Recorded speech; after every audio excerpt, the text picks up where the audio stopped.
ಪುರುಷರ rights. Ma'am last question ಪುರುಷರ rights ಅಂತ ಅಂದ್ಬಿಟ್ಟು ಕಳಿಸಿದ್ದಾರೆ. ಹಕ್ಕು, ಪುರುಷರ ಹಕ್ಕು ನೋಡಿ ನೀವು ಚಲಾಯಿಸಬಹುದು ಇವಾಗ ಅಂತ. ಅಂದ್ರೆ ಅವ್ರಿಗೆ ಸುಮ್ಮನಿರಕ್ ಆಗ್ತಾನೆ ಇಲ್ಲ ಇವ್ರಿಗೆ. ಅಂದ್ರೆ ನಾವಾಗೆ ಹೇಳ್ತಾ ಇದ್ವಿ, ನಾವು ಮ್ಯೂಚುವಲ್ ಅಂಡರ್ಸ್ಟ್ಯಾಂಡಿಂಗ್ ಬಂದು ನಾವು ಬೇಡ ಅಂತ ದೂರ ಹೋಗ್ತಿದ್ವಿ. ಇನ್ನೇನ್ ಅದ್ರಲ್ಲಿ ನಾನ್ ಹಕ್ಕಿ ಏನ್ ಚಲಾಯಿಸಿದೆ ಅಂದ್ರೆ ಅವ್ರು ನನಗೆ ಐಡಿಯಾ ಕೊಡ್ತಿದ್ರು, ಇಲ್ಲ ನೀನ್ ನೋಡು ಹಿಂಗ್ ಮಾಡ್ಬೋದು ಅಂತ ಐಡಿಯಾಗಳನ್ನ. ಇಲ್ಲ ಸರ್, ಇವಾಗ ನಾನು ಹೇಳ್ತಾ ಇದ್ದೆ ಸರ್ ಇಲ್ಲಿವರೆಗೂ ಒಂದು ತಡ್ಕೊಂಡಿದೀವಿ ಸರ್, ಇಲ್ಲಿವರೆಗೂ ಸಾಕು. ಇಲ್ಲಿವರೆಗೂ ಏನೇನಾಯ್ತು ಅಲ್ಲಿ ಮುಗಿಸ್ಬಿಡಿ. ಇನ್ನು ಮುಂದೆ ಮತ್ತೆ ಅದನ್ನೇ ನೀವು ಮಾಡ್ತು ಅಂತ ಹೇಳಿದ್ರೆ ನಾವು ಕಾನೂನಾತ್ಮಕವಾಗಿ ನಾವು ಹೊರಗೆ ಹೋಗ್ತೇವೆ.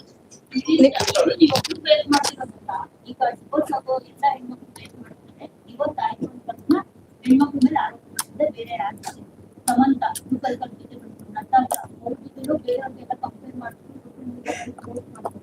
ಸೊ ಇದ್ರ ಬಗ್ಗೆ ನಿಮ್ಮ ಒಪಿನಿಯನ್ ಯಾಕೆ ನಮ್ಗೆ ಅದು ನಿಜವಾಗ್ಲೂ ಗೊತ್ತಿಲ್ಲ ಏನಕ್ಕೆ ಅಂತ. ಏನ್ ಹೇಳ್ತೀರಿ ಬರೀ ಈಗ ಜನರಲ್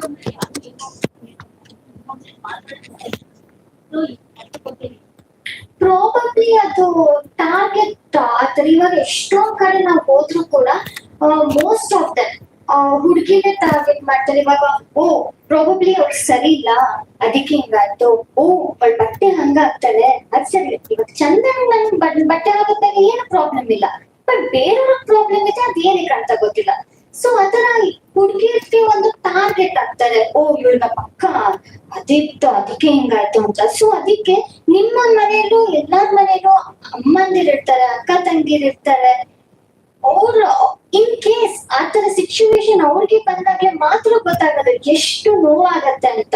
ಬೇರೆ ಯಾರು ಇಲ್ಲ ಅಂದ್ರೆ ನಮ್ಗೆ ಗೊತ್ತಾಗಲ್ಲ. ಸುಮ್ನೆ ಆತರ ಒಬ್ರು ಸಿಕ್ಕಿದಾರೆ ಅಥವಾ ಸುಮ್ನೆ ಏನೋ ಬಾಯಿ ಬಂದಾಗ ಮಾತಾಡೋದೆಲ್ಲ ನಿಜವಾಗ್ಲೂ ತಪ್ಪು. ಏನಕ್ ಮಾಡ್ತಾರೆ ನಂಗೆ ಮೈಂಡ್ ಸೆಟ್ ಅರ್ಥ ಆಗಲ್ಲ. ಇವಾಗ ನಾನು ಚಂದನ್ ಆಗಿದ್ವಿ, ಏನೇ ಸಿಚುವೇಶನ್ ಬಂದಾಗ ನಾವ್ ಇಲ್ಲಿವರೆಗೂ ಒಂದ್ ಹೇಳ್ಬೇಕು ಅಂದ್ರೆ ನಮ್ಮಿಬ್ರು ಯಾರ ಬಗ್ಗೆ ಇಷ್ಟು 4 years ಅಲ್ಲಿ ಗಾಸಿಪ್ ಮಾಡ್ತಾನೆ ಇರ್ಲಿಲ್ಲ.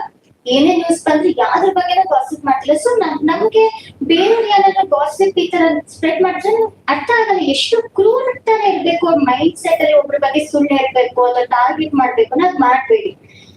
ಅಷ್ಟೇ ಹೇಳಕ್ಕಾಗೋದಿಲ್ಲ. ಸೊ ಅಷ್ಟೇ. ಸೊ ಹಾಗೆ ಮತ್ತೆ ಫೈನಲ್ ಆಗಿ ಇನ್ನೊಂದು ಮಾತು, ಅದೇ ಮತ್ತೆ ಅದನ್ನೇ ಹೇಳ್ತಾ ಇದೀನಿ.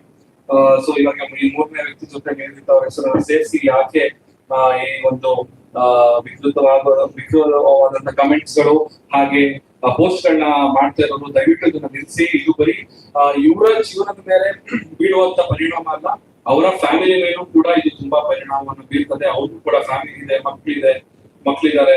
ಸೊ ಅವರು ಕೂಡ ಸ್ಕೂಲ್ಗಳಿಗೆ ಹೋಗ್ತಾರೆ. ಸೊ ಆ ಮಕ್ಕಳುಗಳ ಮನಸ್ಥಿತಿ ಕೂಡ ತುಂಬಾ ಹದ್ಗೆಡುತ್ತೆ. ಸೊ ಈ ರೀತಿಯಾದಂತ ಎಲ್ಲ ವದಂತಿಗಳನ್ನ ಕೇಳ್ತಾರೆ. ಯಾಕಂದ್ರೆ ಇವಾಗಿನ ಜನರೇಷನ್ ತುಂಬಾ ಫಾಸ್ಟ್ ಇದೆ, ಮಕ್ಕಳುಗಳಿಗೂ ಕೂಡ ಈ ತರ ಸುದ್ದಿಗಳು ಗೊತ್ತಾಗುತ್ತೆ. ಸೊ ಹಾಗಾಗಿ ದಯವಿಟ್ಟು ಇದನ್ನ ಇಲ್ಲೇ ನಿಲ್ಲಿಸಿ.